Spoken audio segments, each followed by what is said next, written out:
अस्सलामुअलैकुम, मैं हूँ Wajiha Raza Khan. Welcome back to my YouTube channel. आज मैं आपके साथ बनफ़शा ट्री यानी कि बनफ़शा के पत्तों से जो बनी हुई चाय होती है या कहवा होता है, उसकी रेसिपी शेयर करूँगी। उससे पहले मैं आपको बनफ़शा के जो फूल होते हैं, जो उसके पत्ते होते हैं, जो उसके फ़ायदे होते हैं, वो शेयर करना चाहती हूँ कि ये इतनी बेहतरीन चीज़ है और इसमें इतने ज़्यादा फ़ायदे हैं नज़ला, ज़ुकाम, खांसी वगैरह के लिए। और ख़ास तौर पे जो एस्थमेटिक एलर्जीज़ चल रही हैं आजकल, जैसा कि डस्ट से हमें एलर्जी होती है, कभी स्मॉग है, कभी डस्ट है, तो इन चीज़ों से जिनको एलर्जी होती है और उनका इस मौसम में मतलब बहुत ज़्यादा मुश्किल हो जाती है ऐसे लोगों के लिए, तो ये बनफ़शा ट्री जो है ये तमाम जो दमे के जो खांसी होती है और जो एलर्जिक सिम्टम्स होती हैं उसके लिए बहुत ही बेहतरीन है। आपको किसी भी पंसार स्टोर से आसानी से मिल जाती है और ये बहुत सस्ती होती है।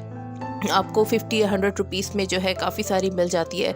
आप कई दिन तक जो है डेली इसका कावा पी सकते हैं और इसके बहुत ही ज़्यादा फ़ायदे हैं। इवन ये जो ब्रीथिंग प्रॉब्लम्स होती हैं, चेस्ट कंजेशन होती है, उसके अलावा आपके लंग्स एयरवेज में जो इन्फ्लेमेशन हो जाती है ये उसके लिए जो है बहुत बेहतरीन है।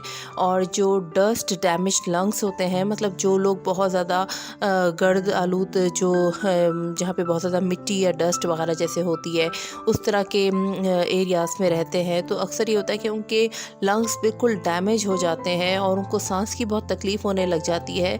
जो हमारी एयरवेज होती हैं वो नालियाँ, सांस की नाली तंग होने लग जाती है, तो उसमें जो है ये टी बहुत ज़्यादा फ़ायदा करती है। इसका कावा भी बना के पिया जा सकता है और इसकी स्टीम भी ली जा सकती है। और स्टीम लेने से भी जो खांसी वगैरह है या फिर जो बंद नाक होती है उसमें ये बहुत ज़्यादा फ़ायदा देती है।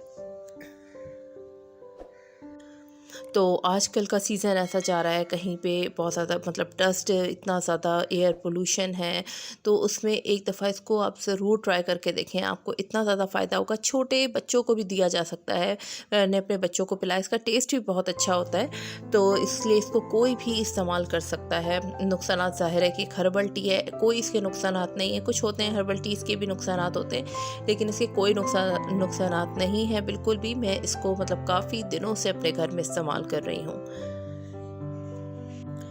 तो इसको बनाने के लिए सबसे पहले जो है आप 2 कप पानी ले लें और 2 कप पानी को जब उसमें थोड़ा-सा जोश आने लग जाए पानी में, तो उसमें आप थोड़े से ये जो बनफ़शा के पत्ते हैं, इसको आप इसमें जो है हल्का-सा कुछ देर तक बॉयल करेंगे। और कावे को मीठा करने के लिए चीनी के बजाय मैंने यहाँ पे जो पुराना गुड़ होता है, जो कि मतलब थोड़ा-सा जिसका कलर डार्क हो जाता है, मैंने वो यूज़ किया है, क्योंकि ये जो पुराना गुड़ होता है ये भी आपके नज़ला ज़ुकाम या ये जो बलगम वगैरह होता है उसके लिए बहुत अच्छा होता है। तो सर्दियों में जो है मैं चाय में या कोई कहवा अगर बनाऊँ तो, या कोई ऐसी हर्बल टी बनाऊँ तो उसमें मैं ये गुड़ ही इस्तेमाल करती हूँ। तो अगर आप ये इस्तेमाल करें तो ज़्यादा अच्छा है।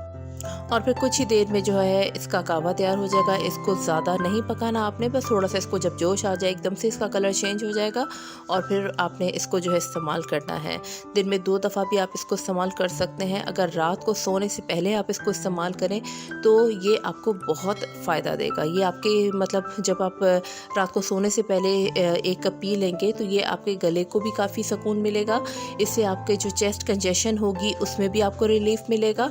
और उसके अलावा जो इसकी जो मतलब खुशबू इसकी ऐसी होती है, मतलब तो जो अस्थमा की जो तकलीफ़ होती है, अक्सर जब अस्थमा के जो पेशेंट होते हैं उनको रात जब वो सोते हैं, लेटते हैं, तभी उनको ज़्यादा खांसी वगैरह शुरू हो जाती है, तो उसमें भी जो है ये बहुत आराम देगा। तो ये बहुत फ़ायदेमंद है, आप इस्तेमाल करें, इंशाल्लाह आपको ज़रूर फ़ायदा होगा। तो फिर मिलूँगी एक बहुत ही अच्छी वीडियो के साथ। और अगर न्यू है तो मेरे चैनल को सब्सक्राइब कर लें और वीडियो को लाइक करना बिल्कुल भी नहीं भूलेगा। तब तक के लिए अल्लाह हाफ़िज़, बाय बाय।